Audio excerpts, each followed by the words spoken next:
La última vez que Lina sintió el calor de una mano conocida fue justo antes de que el parque de diversiones, con sus luces parpadeantes y risas infantiles, se la tragara entera, escupiéndola al frío y amargo sabor del abandono más cruel.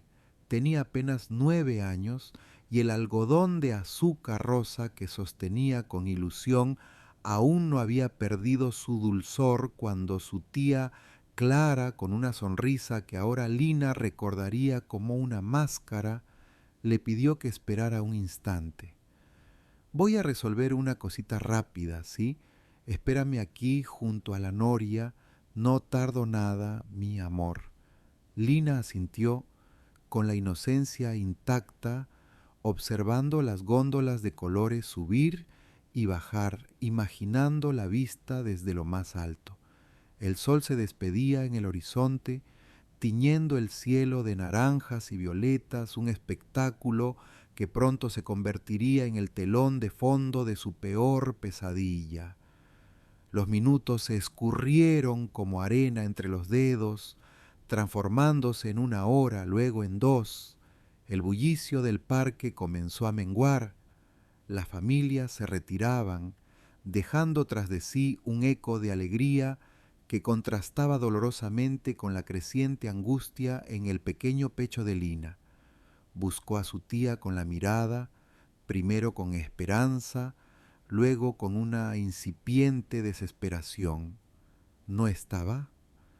El algodón de azúcar, antes promesa de dulzura, rodó por el suelo, manchándose de tierra y olvido como su propia esperanza. La noche cayó como un manto pesado y frío sobre sus hombros. Las luces del parque que antes le parecían mágicas, ahora eran testigos mudos de su soledad. La certeza helada de haber sido dejada atrás como un objeto inservible comenzó a calarle los huesos. Estaba sola, completamente sola. Las lágrimas contenidas durante horas brotaron silenciosas, trazando surcos en su rostro infantil. Yepa, mi gente, esto es solo el comienzo de la tormenta en la vida de la pequeña Lina. Antes de seguir con esta montaña rusa de emociones, quiero lanzarles una pregunta. ¿Desde qué rincón del mundo están conectados con esta historia? Déjenlo en los comentarios para sentir esa vibra y, claro, si todavía no son parte de esta familia, denle clic al botón de suscribirse y activen la campanita para no perderse ni un segundo de lo que viene, porque esto se va a poner intenso. Lina pasó la primera noche acurrucada bajo un tobogán, el plástico frío traspasando su delgada ropa. El miedo era un animal vivo que le roía las entrañas. Al día siguiente, el hambre la empujó a buscar ayuda.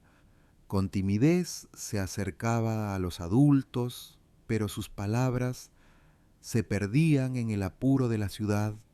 Algunos la miraban con lástima fugaz, otros con abierta desconfianza, apresurando el paso. Una señora de aspecto amable le dio una moneda, pero desapareció entre la multitud antes de que Lina pudiera articular su historia completa.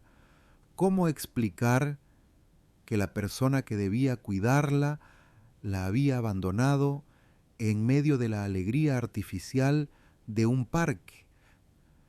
Encontró en su bolsillo un trozo de papel arrugado, un dibujo que ella misma ya había había hecho días atrás, representando una casa sonriente, un sol radiante y tres figuras de la mano, ella, su madre y su tía. Una cruel ironía.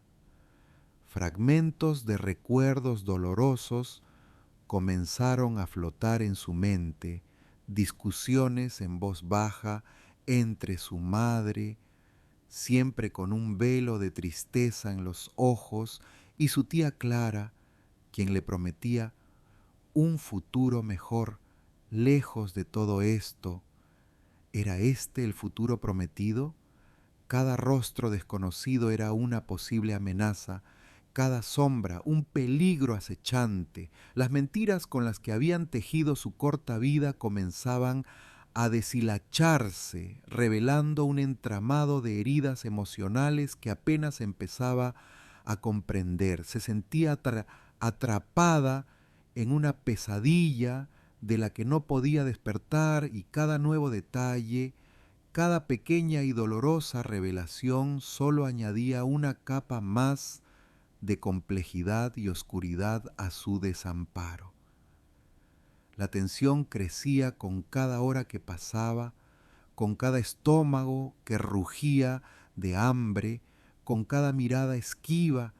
Estaba aprendiendo de la forma más brutal que el mundo podía ser un lugar muy hostil para una niña sola, intentando encontrar refugio del sereno bajo la marquesina de una tienda cerrada, cuando unos pasos lentos y pesados se detuvieron justo frente a ella.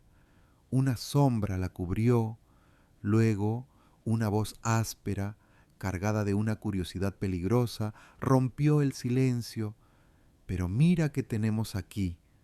¿Qué hace una cosita como tú tan sola a estas horas, eh? Lina levantó la cabeza, el corazón martilleándole en el pecho como un pájaro atrapado. La voz, rasposa y con un deje de burla, pertenecía a un muchacho no mucho mayor que ella, quizás de unos 13 años, flaco pero con una mirada dura que parecía haber visto demasiado. Detrás de él emergieron de las sombras otras dos figuras igualmente jóvenes, igualmente curtidas por la intemperie. Lina se encogió preparándose para lo peor, pero el hambre y el agotamiento habían mermado gran parte de su capacidad para el pánico. En su lugar, una extraña y fría resignación comenzaba a instalarse. El líder, que es el líder del trío, el que había hablado, la examinó de arriba abajo con una lentitud que le erizó la piel. ¿Perdida, enana?, preguntó, cruzándose de brazos. Lina solo pudo asentir, incapaz de emitir sonido. Él chasqueó la lengua. Bueno, hoy es tu día de suerte o de mala suerte, según se mire. Nosotros te podemos cuidar. La ayuda consistió en un trozo de pan duro y un rincón relativamente resguardado en un edificio abandonado, cuyas ventanas rotas parecían fauces desdentadas silbando con el viento nocturno. El lugar apestaba a humedad y desesperanza, pero era un techo y por primera vez en casi 2 días Lina no estaba completamente sola, aunque la compañía fuera intimidante. El líder, que se hacía llamar el zorro, le explicó las reglas con una mezcla de condescendencia y amenaza. Nadie tocaba las cosas de nadie sin permiso y todos debían aportar al grupo. Durante los días siguientes, Lina aprendió a moverse por las calles como una sombra, a observar, a callar. Le enseñaron dónde conseguir comida desechada por los restaurantes, cómo pedir limosna con la mirada más lastimera y, sobre todo, a desconfiar de todo y de todos. Era una existencia precaria, al filo constante del peligro, una lección brutal sobre la supervivencia en la selva de cemento. Uno de los muchachos, el más callado del grupo, de nombre Teo, era diferente. Tenía unos ojos tristes y profundos, y a veces, cuando el zorro no miraba, compartía con Lina un trozo de fruta robada o simplemente se sentaba a su lado en silencio, ofreciendo una extraña forma de consuelo. Teo rara vez hablaba de su pasado, pero en sus gestos había una nobleza que contrastaba con la crudeza del entorno. Él le enseñó a Lina cómo identificar a los policías de civil y las rutas de escape más rápidas por los callejones laberínticos. Por breves instantes, bajo la mirada comprensiva de Teo, Lina sentía un atisbo de algo parecido a la camaradería, una ilusión frágil en medio del desamparo. Él parecía entender su miedo, su pérdida, sin necesidad de palabras. Le mostró cómo, con un trozo de carbón encontrado, podía dibujar en las paredes desconchadas, y ella empezó a plasmar sus temores y sus escasos recuerdos felices, figuras fantasmales que danzaban en el cemento. Sin embargo, la aparente tregua no duró mucho. El zorro comenzó a impacientarse con la inutilidad de Lina. Sus intentos de mendicidad apenas reportaban unas pocas monedas. Escucha, Pitufa, le espetó una tarde, su aliento fétido demasiado cerca. Aquí todos tienen que jalar parejo. Se acabó lo de ser un adorno. Mañana vas a demostrar que sirves para algo más que dar lástima. La presión aumentó. Primero fueron pequeñas encomiendas: distraer a un vendedor ambulante mientras otro del grupo sustraía algo de mercancía.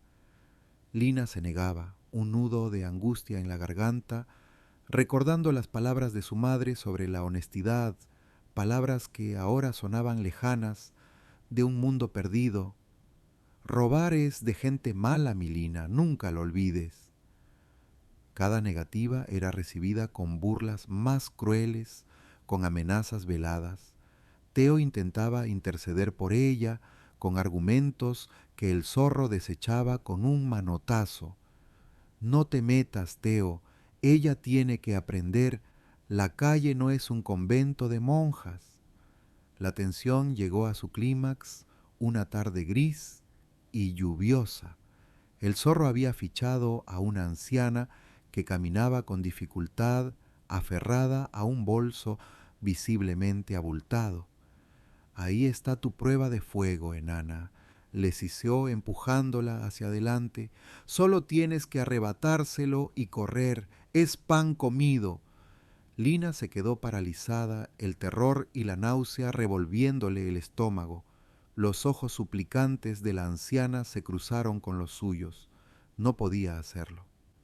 Simplemente no podía. Cuando el zorro, enfurecido por su inacción, levantó la mano para golpearla, Teo se interpuso. «Déjala en paz, zorro. Ella no es como nosotros». El líder lo empujó con violencia. «Quítate de en medio, traidor». Se desató una pelea caótica entre los dos muchachos, gritos y golpes resonando en el callejón mojado. Lina, presa del pánico más absoluto, vio una oportunidad en medio del tumulto. Con el corazón desbocado y las lágrimas quemándole los ojos, se giró y corrió. Corrió como nunca antes lo había hecho, sin atreverse a mirar atrás, dejando a Teo a merced de la furia del zorro, el eco de la pelea persiguiéndola como una condena, mientras la lluvia fría lavaba inútilmente su rostro y el peso de una nueva culpa se sumaba a su ya pesada carga. Lina corrió hasta que sus piernas ardieron y sus pulmones suplicaron tregua. No sabía cuánto tiempo había pasado ni qué distancia había recorrido, solo que el sonido de la pelea y la imagen de Teo enfrentándose al zorro por ella se repetían en su mente como un disco rayado. La lluvia, antes torrencial, se había convertido en una llovizna persistente que la calaba hasta los huesos. Finalmente, el agotamiento la venció. Se encontró en una zona de la ciudad que le resultaba completamente desconocida.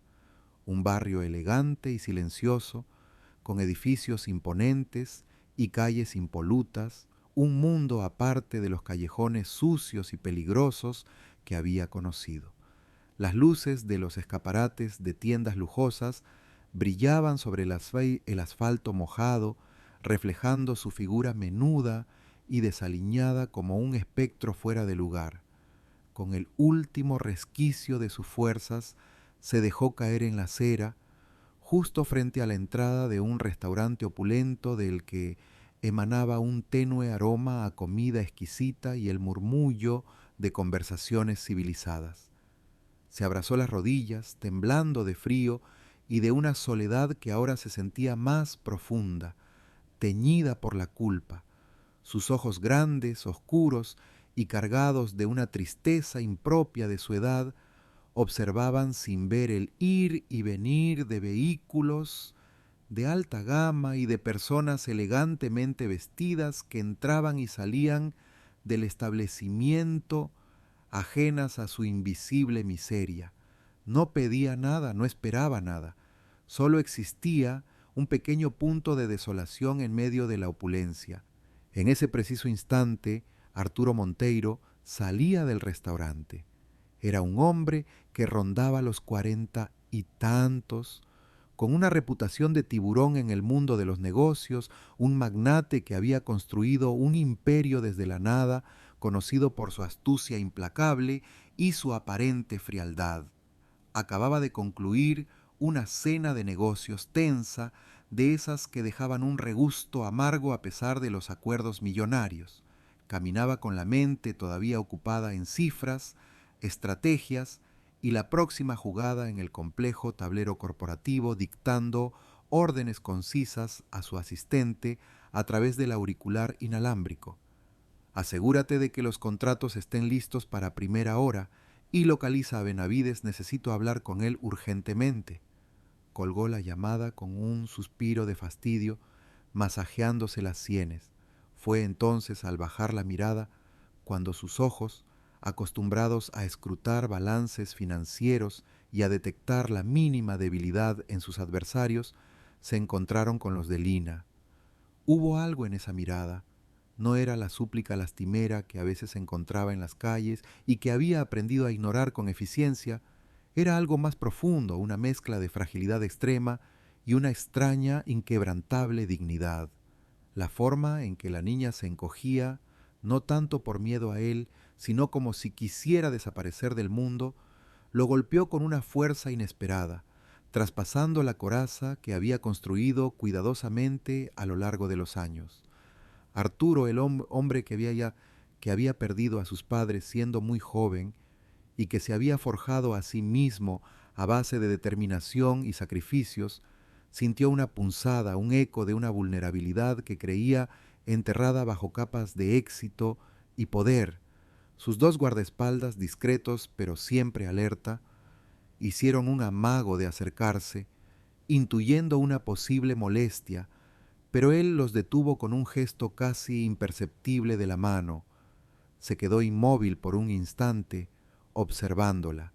La lluvia fina le mojaba el costoso traje italiano, pero no pareció notarlo. La niña no apartó la mirada, simplemente lo sostuvo con una intensidad que lo desarmó. No había cálculo en sus ojos, solo una vasta y antigua tristeza.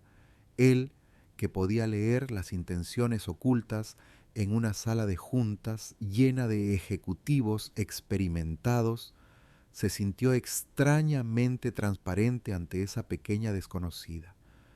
Rompiendo su propia norma de no involucrarse, de mantener una distancia prudente con el desorden del mundo exterior a su esfera controlada, dio un paso hacia ella, luego otro. Su sombra la cubrió. Se agachó lentamente hasta quedar a su altura, un gesto que sorprendió incluso a sus hombres de confianza. ¿Estás bien, pequeña? Su voz, normalmente firme y autoritaria, sonó inesperadamente suave, casi desconocida para sí mismo. Lina no respondió, solo parpadeó, y una lágrima solitaria, confundida con las gotas de lluvia, resbaló por su mejilla sucia. Arturo sintió cómo algo dentro de él, algo duro y olvidado, comenzaba a resquebrajarse. Extendió una mano grande y cuidada, una mano que había firmado cheques de cifras astronómicas y sellado el destino de empresas enteras. «Ven», dijo con una gentileza que lo tomó por sorpresa a él mismo. No puedes quedarte aquí. Te ayudaré. Lina lo miró, primero la mano extendida, luego sus ojos. Hubo una larga pausa, un universo de dudas y miedos contenidos en ese silencio. Finalmente, con una vacilación que le encogió el corazón a Arturo, ella levantó su pequeña mano temblorosa y con un toque apenas perceptible aceptó la suya. El contacto de su pequeña mano, fría y delgada, contra la suya, provocó en Arturo Monteiro una sacudida interna que lo descolocó por completo. Era una sensación extraña, casi olvidada, la de una responsabilidad pura y simple, desprovista de cualquier interés estratégico o beneficio calculable. Con una delicadeza que contrastaba con su imponente figura, ayudó a Lina a ponerse en pie. La niña apenas pesaba, un frágil bultito de huesos y ropa mojada. Indicó a uno de sus guardaespaldas que abriera la puerta de su sedán negro, un vehículo que normalmente lo transportaba a reuniones de alto nivel y aeropuertos privados. Ahora, su interior de cuero olía a una mezcla del perfume caro de Arturo y el vago aroma a calle y lluvia que desprendía Lina. Decidió no llevarla a su mansión principal, un palacio moderno y algo impersonal en las afueras de la ciudad, sino a uno de sus apartamentos más discretos en el centro, un lugar que utilizaba ocasionalmente para escapadas o cuando necesitaba concentrarse lejos del bullicio de su personal doméstico. Durante el trayecto, Lina permaneció en un silencio absoluto, acurrucada en el asiento trasero, observando las luces de la ciudad pasar como manchas borrosas a través de la ventanilla. Arturo la miraba de vez en cuando por el espejo retrovisor. Su rostro, aunque sucio y demacrado, poseía unos rasgos finos y unos ojos que parecían albergar una sabiduría prematura y dolorosa.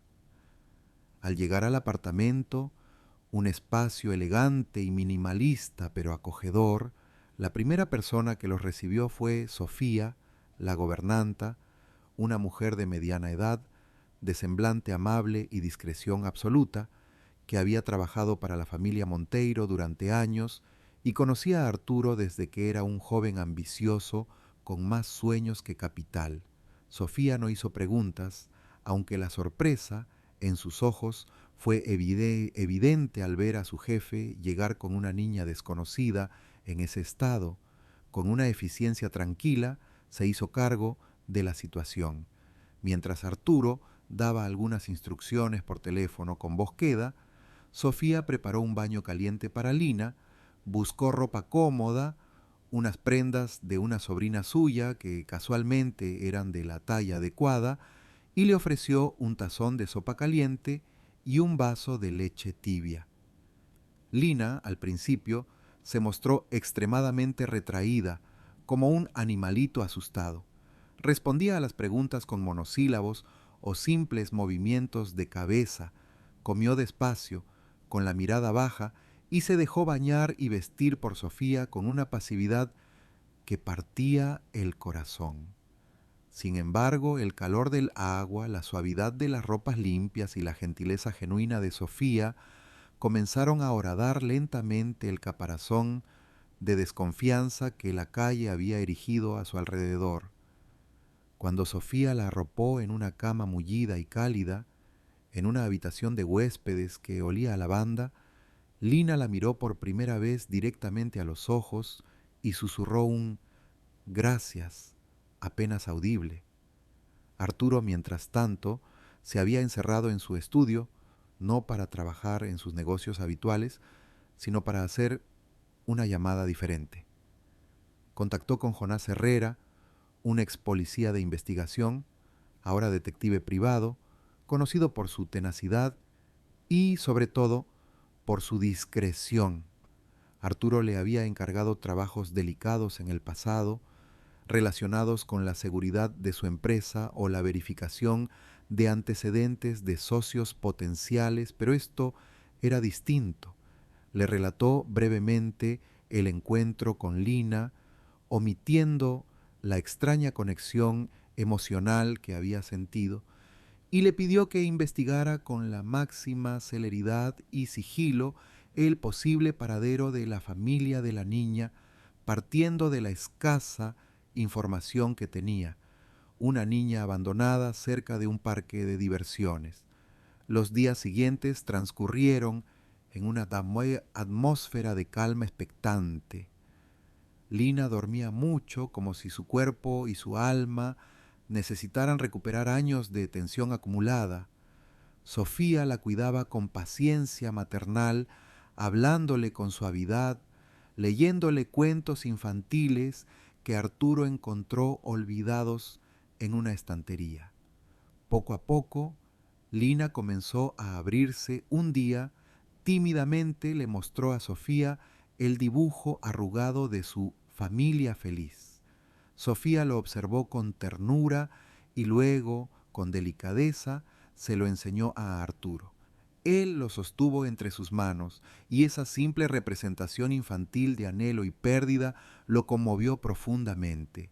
Ver a su tía dibujada con una sonrisa junto a su madre le hizo comprender la magnitud de la traición que Lina había sufrido. La intriga inicial de Arturo se transformó en una determinación férrea por descubrir la verdad. Esto ya no era un acto de caridad impulsivo, se estaba convirtiendo en algo personal. Jonás no tardó en entregar sus primeros informes. La descripción de la tía, Clara, coincidía con la de una mujer que había sido vista en actitud nerviosa en el parque de diversiones el día del abandono. No existía ninguna denuncia formal por la desaparición de Lina, lo cual resultaba sumamente extraño. Las primeras pesquisas sobre Clara revelaron un panorama turbio: deudas de juego, amistades peligrosas, un rastro de pequeños problemas con la ley. Parecía que la tía estaba metida hasta el cuello en asuntos turbios. Arturo sintió un escalofrío. El abandono de Lina no había sido un simple acto de irresponsabilidad, comenzaba a vislumbrar una red más oscura y compleja detrás de la tragedia de la niña. Se encontraba cada vez más absorto en la situación, posponiendo reuniones importantes, delegando decisiones cruciales de su imperio para pasar tiempo con Lina, para ver si una palabra, un gesto, podía arrojar alguna luz sobre el misterio que la rodeaba. Le leía historias antes de dormir, la escuchaba hablar de cosas triviales, de colores, de animales, pequeños destellos de la infancia que se negaba a ser completamente extinguida. Su imperio, la obra de su vida, comenzaba a parecer secundario frente a la urgencia de proteger a esa pequeña. Una tarde, mientras Jonás le exponía los últimos avances por teléfono, la voz del detective se tornó sombría. «Señor Monteiro, tengo noticias sobre la tía de Lina, Clara Rojas. Hemos encontrado su cuerpo en un motel de las afueras y, señor, todo indica que no fue un accidente». La noticia del fallecimiento de la tía Clara cayó como una losa en el ya frágil universo de Lina. Aunque la relación con ella había estado marcada por la negligencia y culminado en el abandono más cruel, la tía era, hasta ya hacía poco, el único vínculo familiar tangible que le quedaba, o eso creía. Arturo le comunicó la información con la mayor delicadeza posible, omitiendo los detalles más escabrosos sobre las circunstancias de su muerte. Observó cómo el rostro de la niña se ensombrecía, no con el llanto desconsolado que quizás hubiera esperado, sino con una expresión de perplejidad y una tristeza profunda y silenciosa. Era como si una última y delgada hebra que la unía a su pasado se hubiera roto definitivamente. Arturo la abrazó con una ternura que lo sorprendía a sí mismo, sintiendo cómo crecía en su interior un instinto protector casi paternal, una necesidad imperiosa de escudarla de cualquier daño adicional. Jonás Herrera profundizó en la investigación sobre Clara Rojas y el entorno que la rodeaba. El panorama que emergía era cada vez más sórdido. La tía no solo acumulaba deudas con usureros de poca monta, sus conexiones apuntaban a una red criminal más organizada, dedicada a la extorsión y quizás a otros delitos más graves. Parecía que Clara había intentado jugar en ligas mayores y había terminado pagando el precio más alto. Pero lo más inquietante fue el descubrimiento de que la madre de Lina, Ana, había desaparecido meses antes del abandono de la niña en circunstancias igualmente extrañas y sin dejar rastro aparente. Oficialmente se había marchado, dejando a Lina al cuidado de su hermana. Sin embargo, Jonás encontró testimonios contradictorios, vecinos que hablaban de una discusión muy fuerte la noche antes de su partida, y un ambiente de temor en torno a cualquier pregunta sobre Ana. Las piezas del rompecabezas comenzaban a encajar de una forma siniestra. La madre de Lina no parecía ser simplemente una mujer que había decidido abandonar a su hija. Algo más oscuro se cernía sobre su historia. Jonás desenterró viejos artículos de periódicos locales que hablaban de un escándalo financiero en una empresa donde Ana había trabajado como contable años atrás, un caso que había sido silenciado rápidamente y en el que algunos nombres importantes habían salido indemnes. ¿Podría haber una conexión? ¿Sabía Ana algo que no debía? El abandono de Lina por parte de Clara adquiría ahora una nueva dimensión. Quizás no fue solo un acto de desesperación por las deudas, sino un intento de deshacerse de un testigo o de protegerla de quienes habían silenciado a su madre, o peor aún, una moneda de cambio en algún juego peligroso. Lina, mientras tanto, comenzaba a experimentar pesadillas recurrentes, fragmentos de imágenes se agolpaban en su mente durante la noche, el rostro preocupado de su madre, discusiones susurradas entre Ana y Clara, la sensación de ser observada. Durante el día se aferraba a Cuca, a Arturo como si fuera su única ancla en un mar embravecido. Le contaba pequeñas anécdotas de su vida con Ana, detalles aparentemente insignificantes que Arturo anotaba mentalmente, buscando cualquier pista que pudiera ayudar a Jonás. Hablaba de un pequeño jardín secreto donde su madre cultivaba flores raras, de un libro de cuentos con una dedicatoria especial, de una melodía que Ana solía tararear. Eran migajas de un pasado que se resistía a ser olvidado. Arturo se encontraba cada vez más involucrado, no solo emocionalmente, sino también utilizando activamente los recursos de su vasto imperio. Movió sus influencias, presionó a contactos en altas esferas para que la investigación oficial sobre la muerte de Clara y la desaparición de Ana no cayera en el olvido o fuera convenientemente archivada. Esta nueva faceta de Arturo Monteiro, el defensor de una niña desamparada, comenzó a generar incomodidad en ciertos círculos. Algunos de sus socios comerciales, acostumbrados a su pragmatismo implacable, lo miraban con extrañeza, incluso con recelo. El mundo de los negocios de alto nivel, donde las apariencias y las alianzas estratégicas lo eran todo, y el submundo turbio que parecía rodear la historia de Lina comenzaban a rozarse de una manera peligrosa. Arturo sentía la presión, las miradas inquisitivas, pero la imagen de los ojos de Lina, tan llenos de una vulnerabilidad que él mismo había conocido en su juventud, lo impulsaba a seguir adelante. Una noche, mientras revisaba unos documentos en su estudio, con Lina durmiendo plácidamente en la habitación contigua bajo el cuidado de Sofía, recibió una llamada de Jonás. La voz del detective era tensa. «Señor Monteiro, tenemos algo. Un antiguo compañero de Ana en la empresa del escándalo, alguien que desapareció poco después que ella, ha sido localizado. Está muerto. Y no parece un suicidio.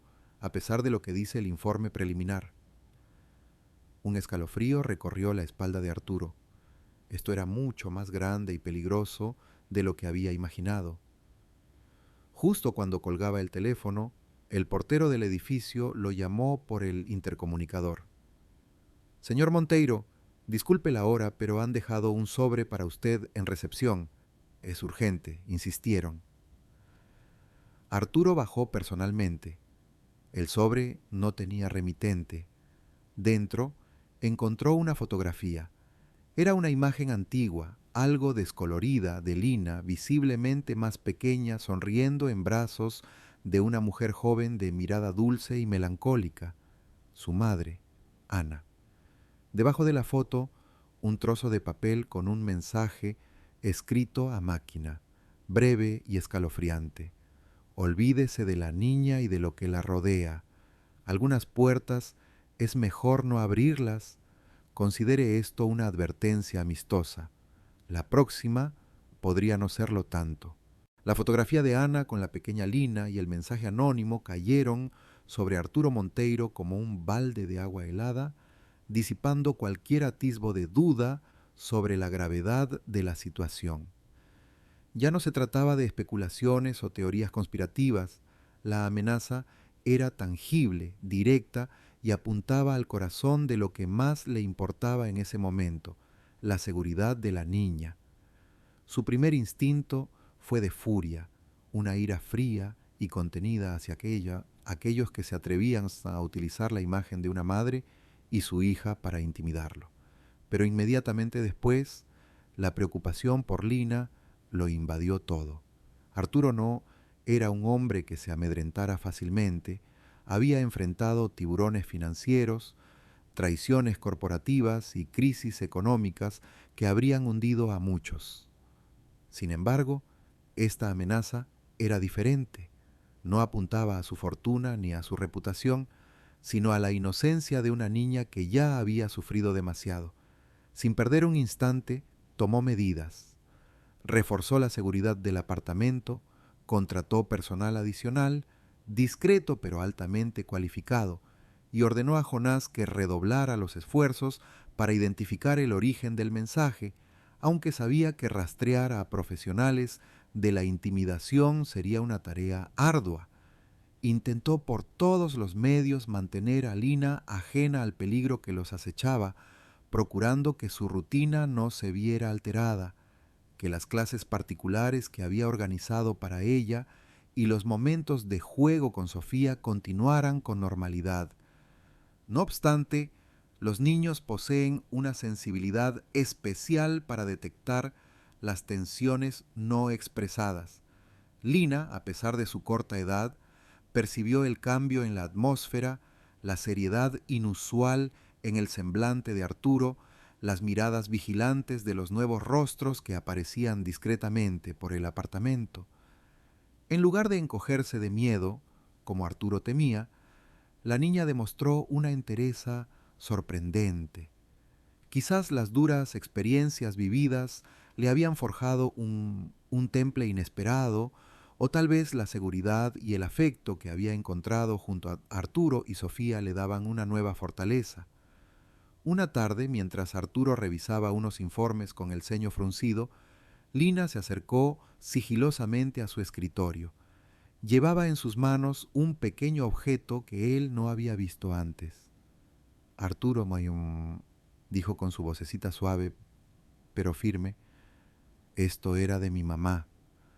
Abrió su mano y le mostró un delicado medallón de plata con un diseño intrincado de hojas entrelazadas.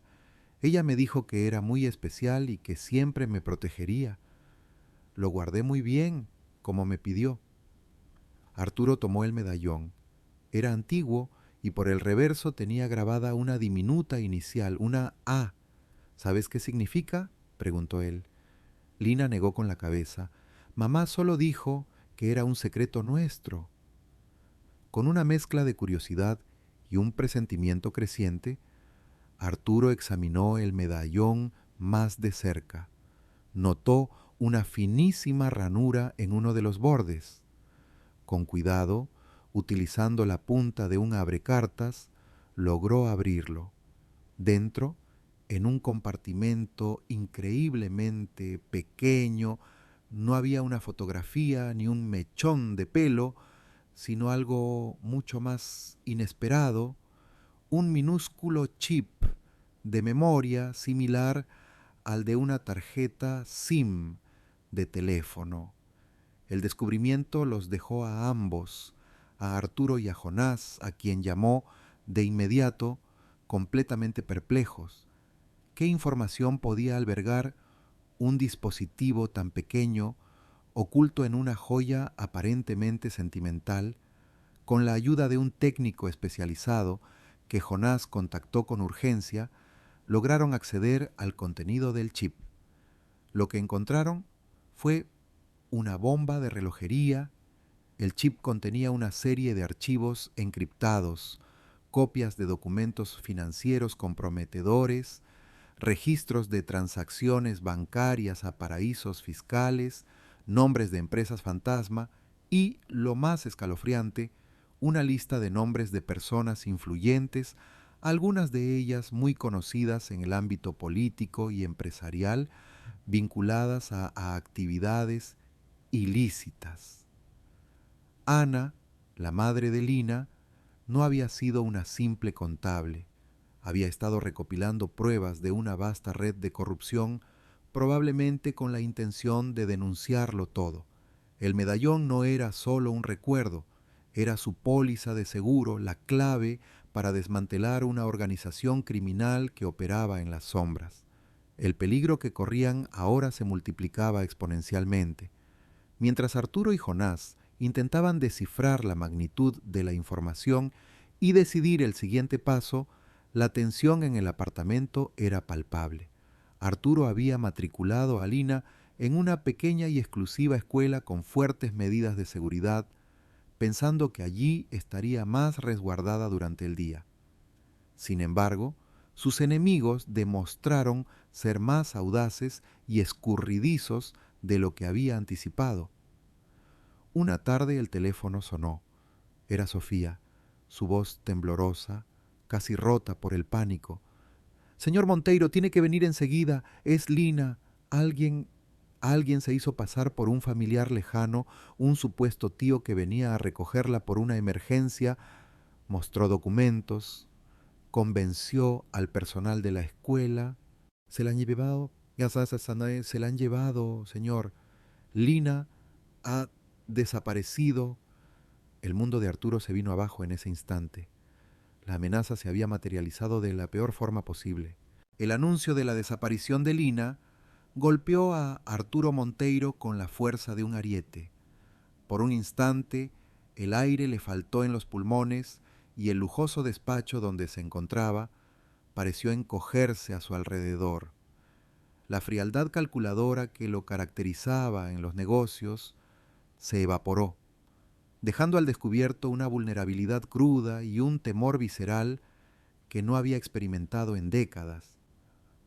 Su imperio, sus cifras millonarias, sus estrategias corporativas, todo palideció hasta la insignificancia ante la imagen de Lina en manos de desconocidos. La ira y la impotencia luchaban en su interior, pero la necesidad de actuar se impuso con una claridad meridiana. Movilizó todos sus recursos con una celeridad y una determinación implacables. Su red de contactos, construida a lo largo de años de transacciones y alianzas, se activó como un enjambre. Abogados, expertos en seguridad, antiguos colegas con influencia en las fuerzas del orden, nadie quedó al margen. Su fortuna, antes un símbolo de poder y estatus, se convirtió en la herramienta para una búsqueda frenética. Ofreció recompensas astronómicas por cualquier información que condujera al paradero de Lina, presionó a las autoridades para que asignaran máxima prioridad al caso, aunque internamente desconfiaba de la lentitud burocrática y de posibles filtraciones. Su confianza residía principalmente en Jonás Herrera y en el equipo de especialistas que éste había reunido, hombres y mujeres acostumbrados a operar en las sombras, eficientes y discretos.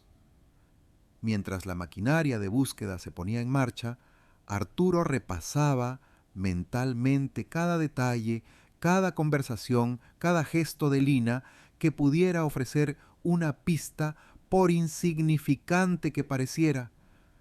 Fue entonces cuando recordó algo que la niña le había mostrado unos días antes, un nuevo dibujo. Lina había desarrollado una afición por plasmar en papel sus emociones y el mundo que la rodeaba.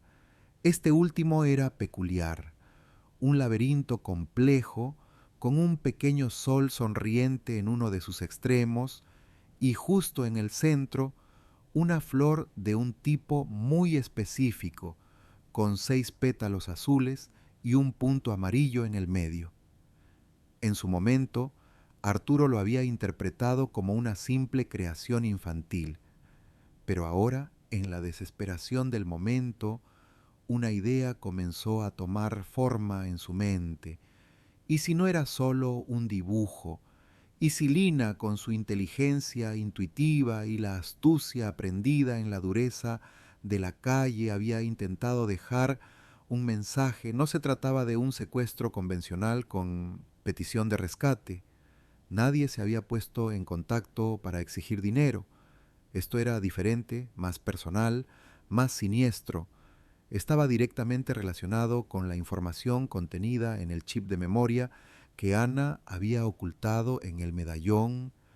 Quienes se habían llevado a Lina no querían un rescate, querían el silencio, querían el chip, querían eliminar cualquier amenaza.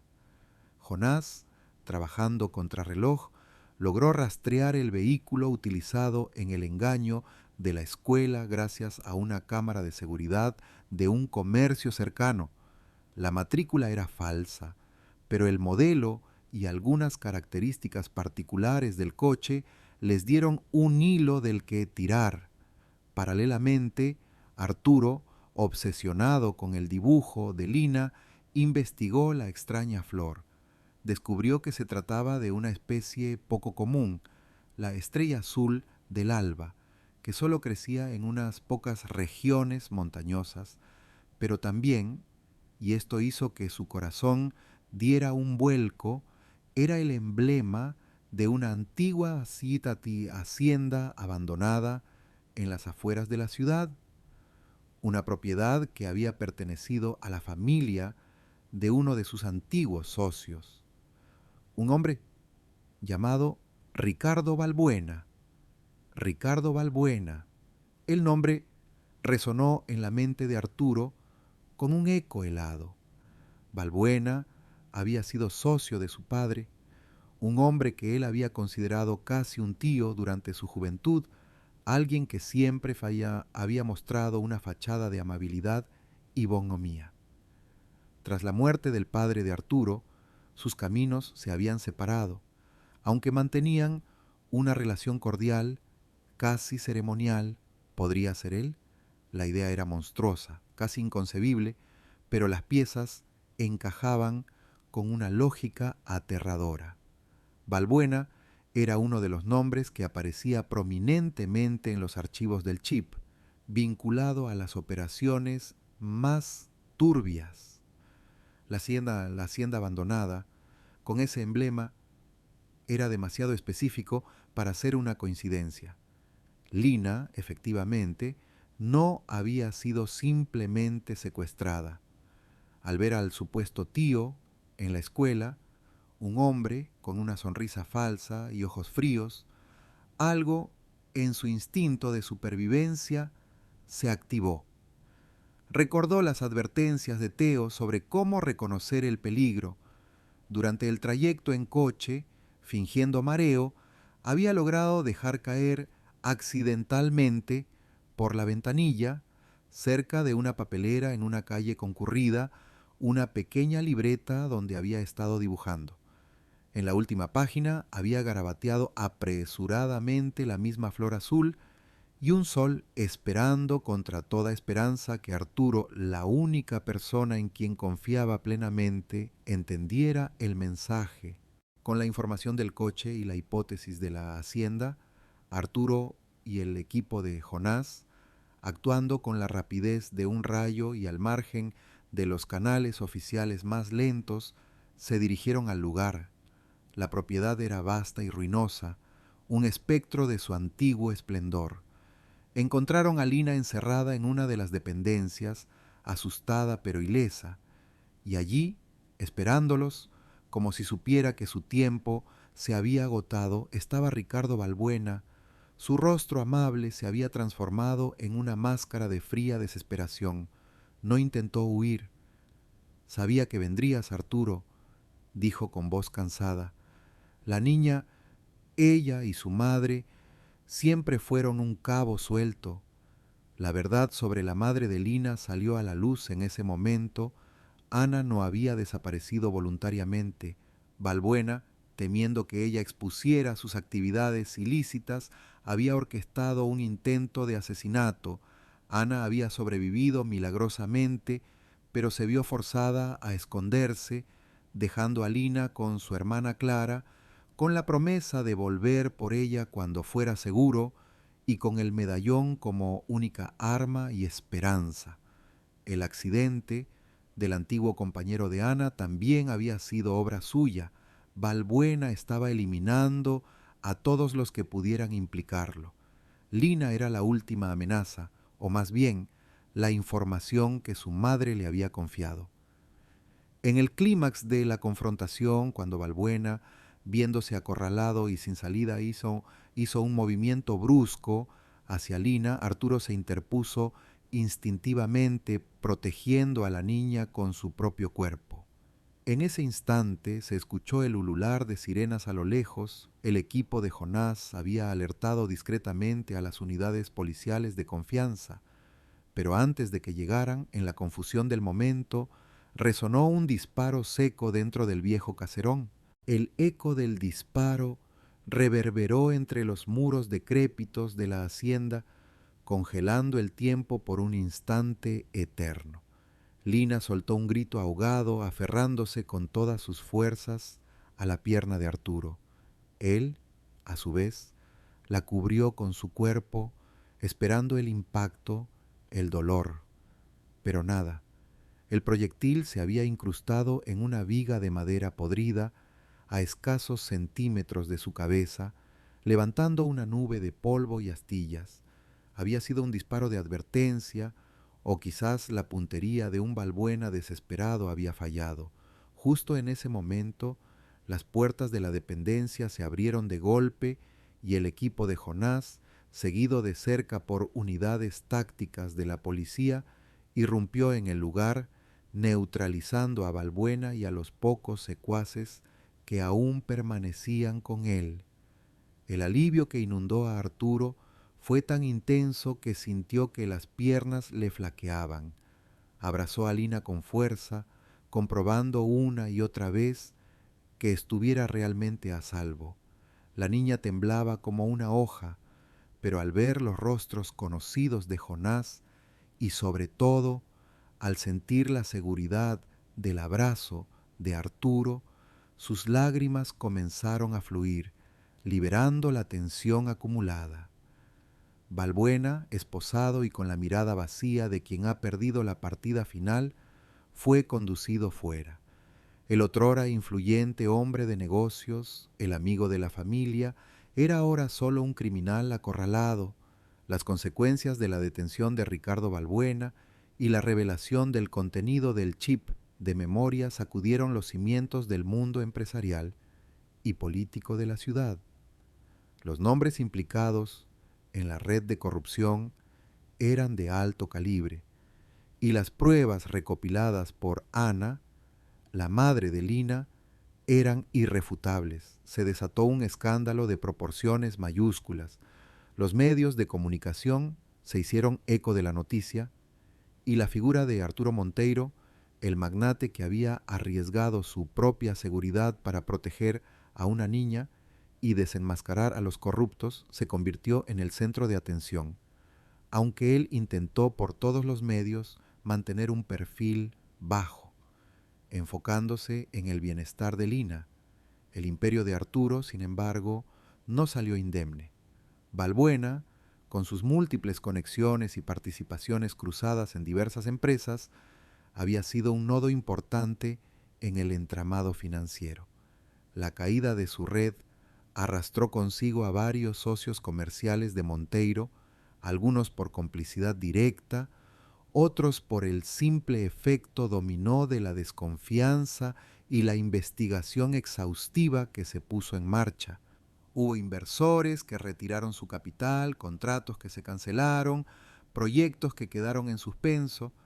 El valor de algunas de sus empresas fluctuó peligrosamente en la bolsa.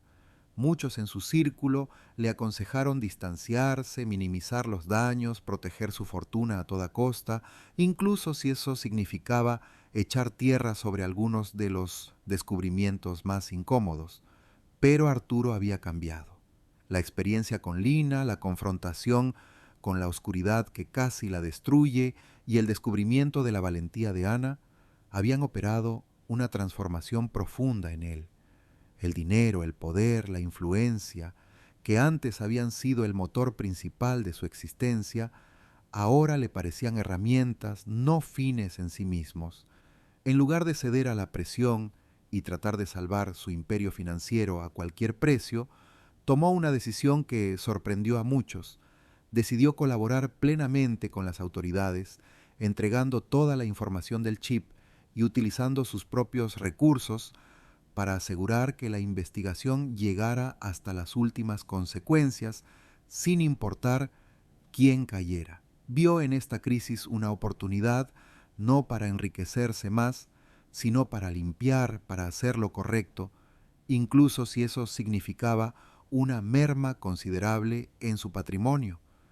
La verdadera riqueza, comenzaba a comprender, residía en la conexión que había forjado con Lina, en la posibilidad de redimir errores pasados, quizás incluso los de su propio padre, que pudo haber sido engañado o utilizado por Balbuena sin saberlo, y en construir algo con un propósito más elevado.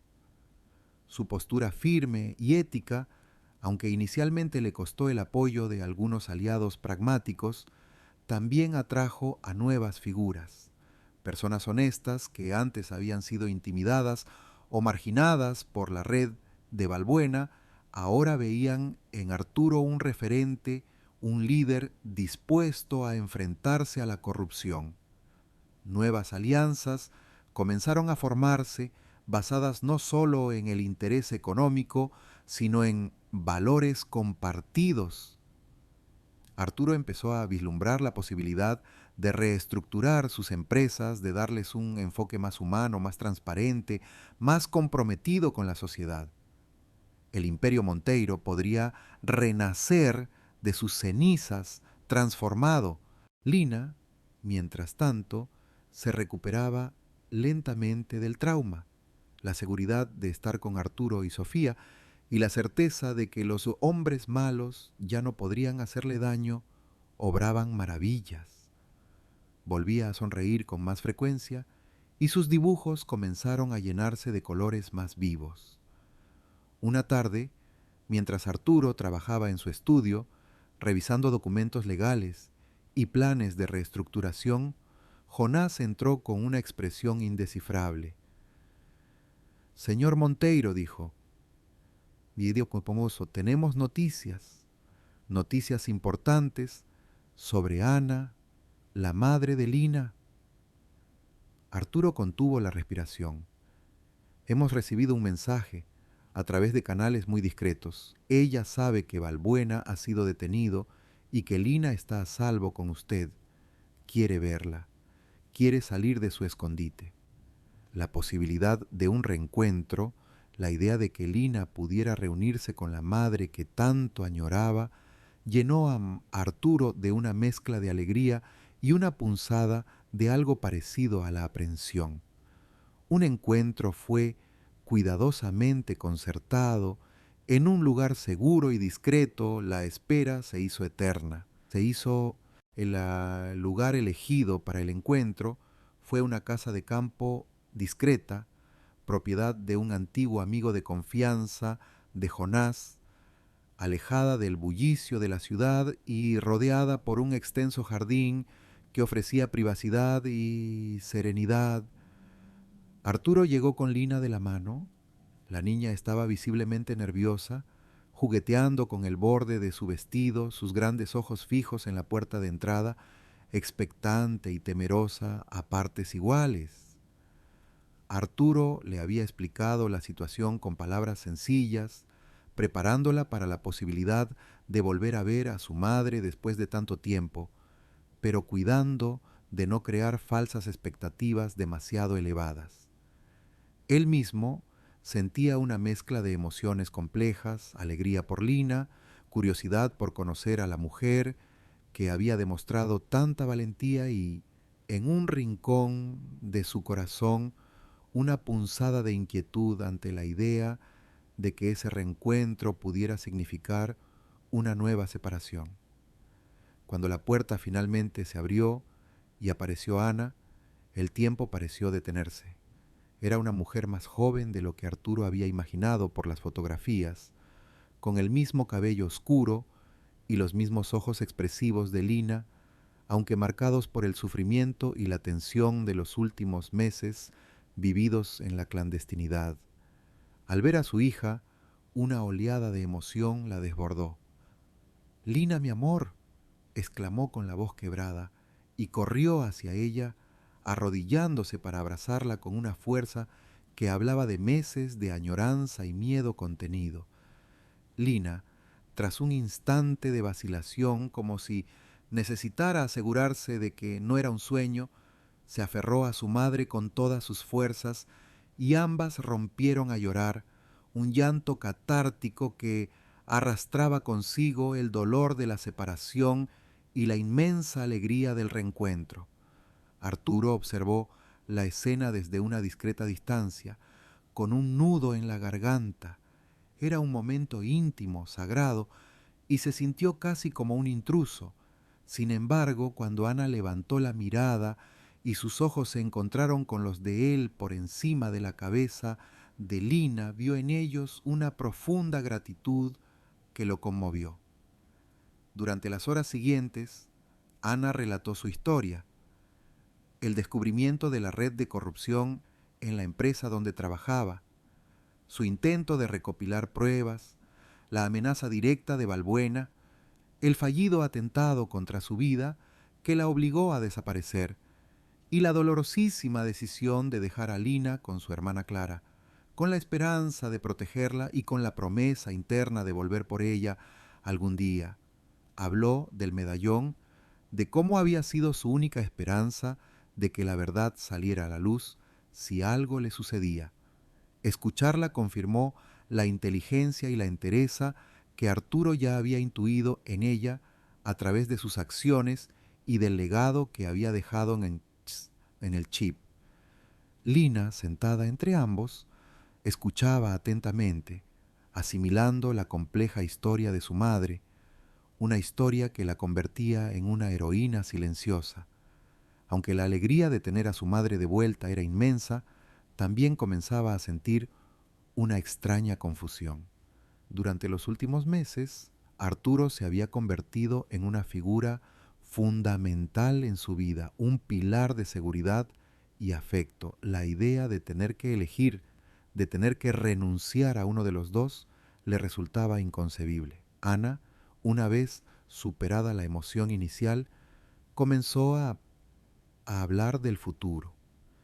Su primer instinto, comprensiblemente, era llevarse a Lina lejos, a algún lugar tranquilo donde pudieran empezar de nuevo, lejos de las sombras del pasado y de la ciudad que tantos malos recuerdos le traía.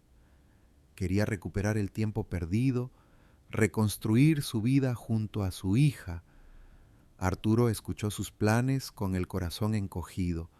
Amaba a Lina profundamente, se había acostumbrado a su presencia, a sus risas, a sus dibujos colgados en la nevera de su aséptico apartamento. La idea de que se marchara le producía un vacío inmenso. Sin embargo, sabía que no tenía derecho a interferir. La decisión final debía ser de Ana, y lo más importante era la felicidad de Lina. Con una generosidad que le costó un esfuerzo sobrehumano, le ofreció a Ana todo su apoyo, económico y logístico, para que pudiera establecerse donde quisiera. Pero Lina, que había madurado a pasos agigantados durante aquellas semanas de incertidumbre, intervino. Con una voz sorprendentemente firme para su edad, expresó sus sentimientos. «Mamá, te extrañé muchísimo y estoy tan feliz de que estés aquí», dijo tomando la mano de Ana. «Pero Arturo también es mi familia ahora. Él me cuidó, me protegió. No quiero tener que elegir». Sus palabras, cargadas de una sinceridad aplastante, dejaron a los dos adultos sin respuesta por un momento. Ana miró a Arturo y luego a su hija y vio el lazo genuino que se había formado entre ellos, un vínculo forjado en la adversidad y fortalecido por el cariño mutuo. Comprendió que la familia no siempre se ajustaba a los moldes tradicionales. Mientras tanto, Arturo había estado reflexionando sobre el futuro de su propio imperio. La caída de Balbuena y la limpieza que había iniciado le habían abierto los ojos a nuevas posibilidades. Anunció a un círculo íntimo y luego lo haría público la creación de una fundación. Llevaría el nombre de Fundación Ana y Aurora Monteiro. Aurora era el nombre de su propia madre, una mujer fuerte que también había luchado contra injusticias en su juventud.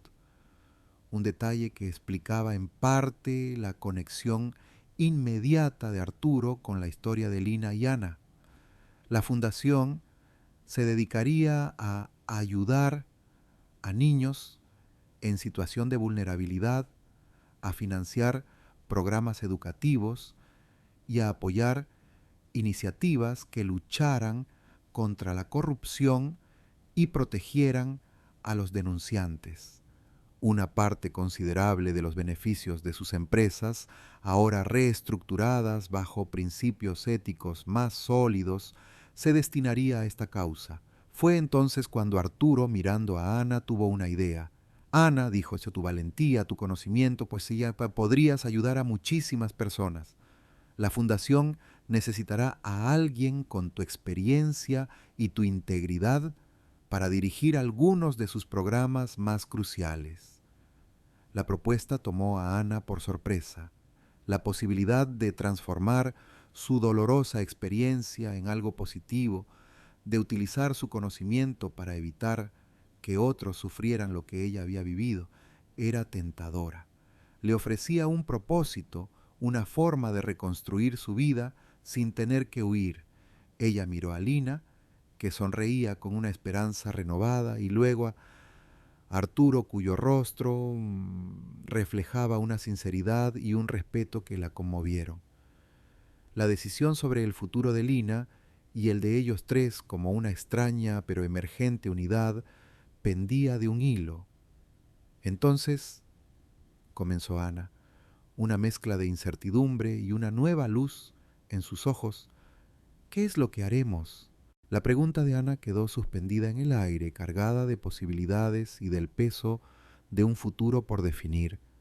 Las semanas que siguieron estuvieron llenas de conversaciones profundas, de dudas compartidas y, sobre todo, de una creciente comprensión mutua. Arturo, Ana y Lina comenzaron a tejer con paciencia y delicadeza los hilos de una nueva dinámica que no se ajustaba a ninguna convención, pero que se sentía auténtica y llena de un potencial sanador para los tres. La idea de marcharse lejos fue perdiendo fuerza en la mente de Ana a medida que observaba la profunda conexión entre Lina y Arturo. Y al considerar la oportunidad que la fundación le ofrecía, no sólo de encontrar un propósito profesional, sino de contribuir activamente a un cambio significativo. Finalmente, Ana tomó una decisión. Se quedaría, no por obligación ni por dependencia, sino por elección. Aceptó el puesto en la Fundación Ana y Aurora Monteiro, sumergiéndose con pasión en el diseño de programas de apoyo a víctimas de la corrupción y en la creación de redes de protección para denunciantes. Su experiencia personal, su inteligencia y su empatía la convirtieron en una pieza clave de la organización, que rápidamente comenzó a ganar reconocimiento por su labor innovadora y su compromiso real. Encontró en ese trabajo una forma de redimir su propio sufrimiento, transformándolo en una fuerza para el bien. Arturo, por su parte, continuó la reestructuración de su conglomerado empresarial. El Imperio Monteiro ya no era el gigante frío y enfocado únicamente en el beneficio a cualquier costo. Implementó políticas de transparencia radical, invirtió en proyectos de sostenibilidad y responsabilidad social y promovió una cultura corporativa donde la ética no era solo un eslogan, sino un pilar fundamental. Muchos de sus antiguos colegas lo tildaron de idealista ingenuo, pero él descubrió una satisfacción mucho más profunda en construir algo con significado que en la simple acumulación de riqueza. Su reputación, antes la de un tiburón implacable, comenzó a mutar hacia la de un líder visionario, un hombre que había encontrado un equilibrio entre el éxito material y los valores humanos. Lina floreció en este nuevo entorno. La seguridad de tener a su madre de vuelta, combinada con el afecto incondicional de Arturo y la estabilidad que ambos le proporcionaban, obró milagros en ella. Las pesadillas disminuyeron hasta desaparecer por completo. En la escuela, su curiosidad y su inteligencia la hicieron destacar, y su talento para el dibujo se convirtió en una forma de expresar su mundo interior, ahora lleno de colores más brillantes y figuras sonrientes. Ya no era la niña asustada y abandonada del parque de diversiones. Se estaba transformando en una joven resiliente, empática y llena de una alegría serena. Aportaba ideas sorprendentemente maduras para los proyectos infantiles de la Fundación y, a menudo, se la veía en la oficina de Arturo, ayudándolo con sus importantes papeles, que para ella eran simplemente hojas donde podía dibujar mientras él trabajaba. El trauma del abandono, aunque siempre formaría parte de su historia, ya no la definía. Había sido trascendido por el amor y la pertenencia. La justicia, aunque lenta, siguió su curso. Ricardo Balbuena y los principales cabecillas de la red de corrupción fueron condenados a largas penas de prisión gracias en gran medida a las pruebas irrefutables contenidas en el chip de memoria y al testimonio valiente de varias víctimas que se atrevieron a hablar, inspiradas por el caso de Ana y el apoyo de la Fundación. El nombre de Aurora Monteiro, la madre de Arturo, cuyo recuerdo había sido una inspiración silenciosa para la creación de la fundación, fue de alguna manera honrado a través del trabajo realizado, cerrando un círculo de dolor e injusticia que se extendía a través de generaciones. El tiempo avanzó trayendo consigo una nueva normalidad, una cotidianidad tejida con hilos de afecto, respeto y propósitos compartidos. Unos años después, en una tarde soleada de primavera, la escena era radicalmente diferente a aquella que había marcado el inicio de esta tormentosa travesía. En un extenso parque, quizás no el mismo, pero uno igualmente lleno de vida y risas infantiles, Lina, ahora una preadolescente de mirada vivaz y sonrisa contagiosa, corría jugando con un perro que Arturo le había regalado mientras Ana y él preparaban un picnic sobre una manta extendida en el césped. Observaban a Lina con una mezcla de orgullo y ternura. Ya no había tensión en sus hombros, ni sombras en sus miradas. Arturo ya no era el empresario solitario y endurecido, era un hombre que había descubierto la calidez de un hogar improvisado pero real, un hombre cuya mayor fortuna residía en los lazos afectivos que había construido. Ana había recuperado la luz en sus ojos, la fuerza de quien ha superado la adversidad y ha encontrado un nuevo camino. Lina se acercó corriendo, con las mejillas sonrosadas y el cabello revuelto por el viento, y se lanzó a los brazos de Arturo, quien la recibió con una carcajada. Luego se acurrucó junto a Ana, compartiendo un secreto al oído que hizo reír a su madre. Los tres juntos, bajo el sol de la tarde, eran la imagen de una familia atípica pero profundamente unida, un testimonio de que las segundas oportunidades existen y que incluso después de las tormentas más oscuras siempre puede llegar un nuevo amanecer. El imperio de Arturo Monteiro se había transformado, sí, pero la mayor transformación había ocurrido en los corazones de quienes lo habitaban, demostrando que la decisión de ayudar a una niña desconocida no solo había cambiado su destino, sino que había redefinido el significado mismo del éxito y la felicidad. La verdadera herencia no estaba en las cifras de sus cuentas bancarias, sino en la esperanza sembrada y en el amor que había aprendido a dar y recibir. Y así fue como una simple mirada, un impulso de compasión en medio del caos, no solo rescató a una niña del abismo, sino que desvió el curso de un imperio, reescribió destinos entrelazados y plantó semillas de esperanza donde antes solo había desolación. Arturo descubrió que la fortuna más valiosa no se cuenta en billetes, sino en los lazos forjados y en la diferencia que podemos marcar en la vida de otros, ¿no?